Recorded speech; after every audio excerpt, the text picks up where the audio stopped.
Oi, gente, tudo bem?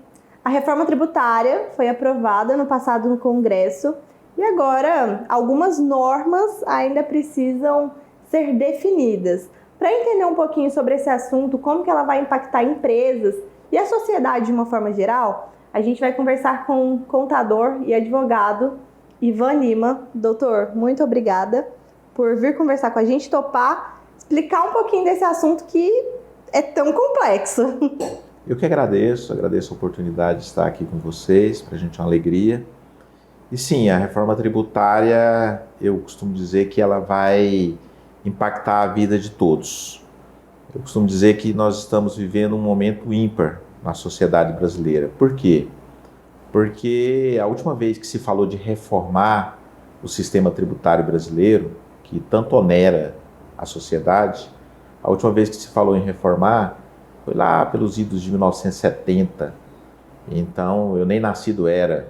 Hoje eu estou com 52 anos, então 50 anos depois, nós estamos falando de uma reforma tributária que começa a ser discutida a partir da aprovação que aconteceu em dezembro do ano passado, da PEC, que foi uma proposta de emenda à Constituição, que é a lei maior do Brasil, e a partir dos projetos que começaram a ser apresentados neste ano. Começou no mês de abril, teve a apresentação de um dos projetos, para vir convalidar o que está na PEC e começar a explicar o que está ali, e outros que serão apresentados ao longo de 2024 e 2025, e que vai fazer com que a reforma entre no ar a partir de 2026, mas ela vai se estender pelos próximos 50 anos, numa regra que vai impactar a sociedade brasileira nos próximos 50 anos, porque ela não vai vir de uma vez só, né? Então é super importante esse tema e vai ser muito bacana discutirmos um pouco disso aqui nesse momento com vocês.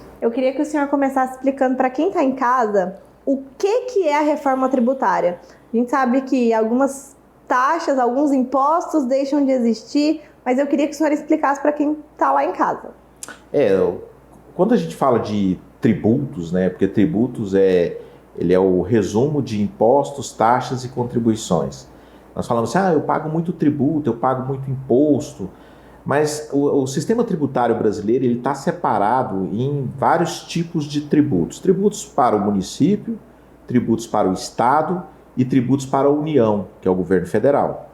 E dentro desses entes que recebem tributos, várias formas de se tributar. Por exemplo, tributo sobre o consumo, que é todas as vezes que eu compro uma camisa, por exemplo, eu pago ICMS, eu pago PIS e COFINS.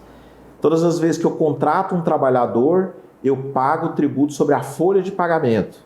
Todas as vezes que eu compro um bem ou vendo um bem, eu pago imposto sobre o meu patrimônio. E todas as vezes que eu tenho renda, por exemplo, eu pago imposto de renda. Então tem 3 ou 4 formas aí de tributação. O que está sendo reformado nesse momento? A tributação sobre o consumo. Que impostos são esses?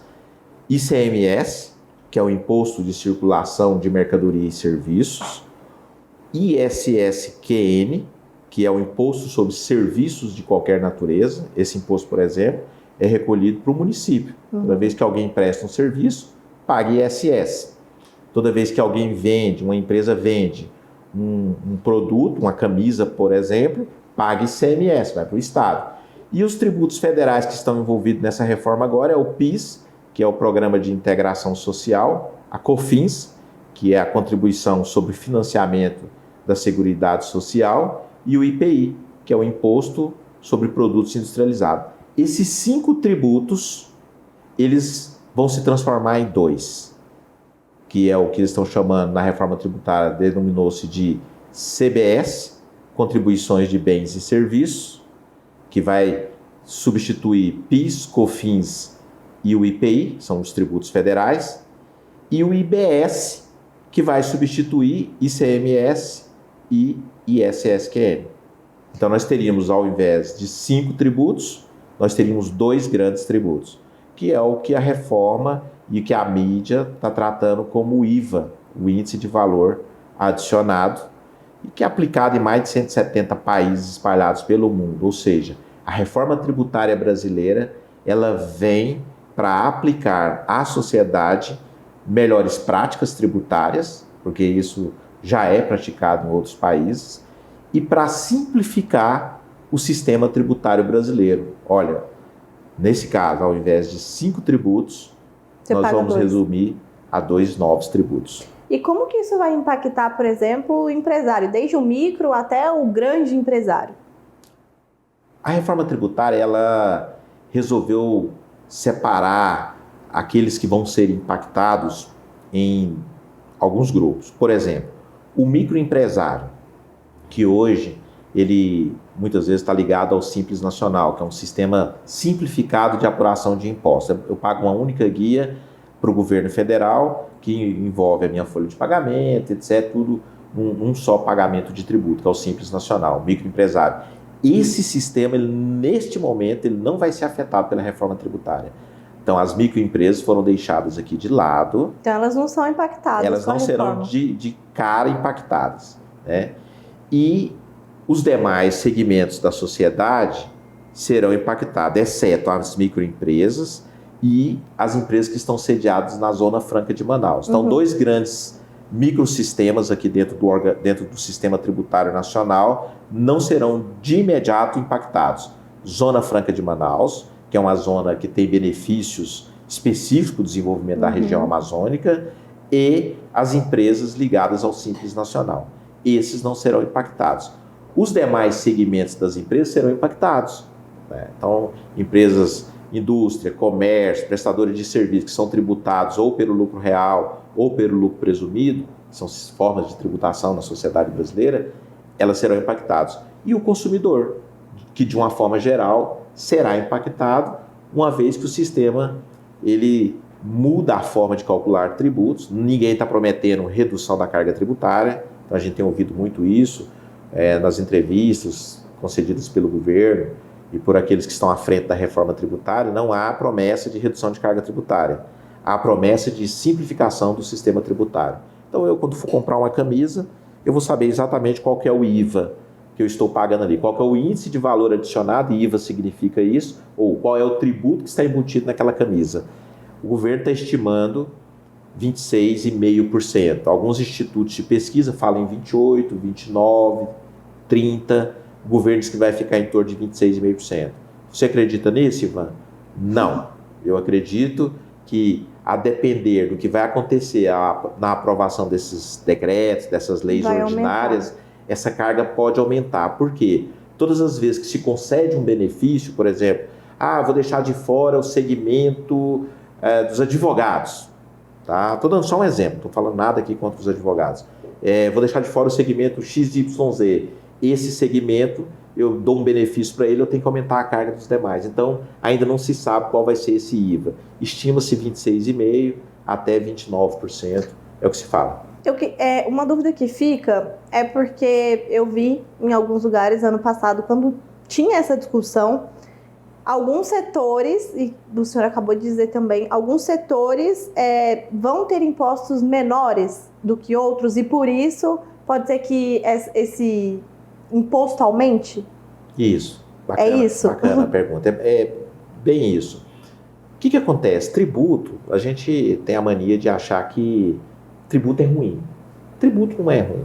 Não existe uma sociedade sem tributos. Existe, né? Descobri que em Dubai a carga tributária é 0. Então, assim, mas Dubai, no Brasil e na maioria dos outros países do mundo, o tributo existe. Bom, como é que o tributo nasce? Se você volta na história da humanidade, o povo pediu um rei, o rei, para sustentar os seus exércitos, precisava de arrecadar tributos. Ele precisava de comprar armamentos e tal. Então, se a gente fizer de uma forma assim, bem singela, o tributo existe para sustentar o Estado. Saúde, educação, segurança, as vias. Então, os tributos estão ali para poder devolver para a sociedade aquilo que ela usufrui.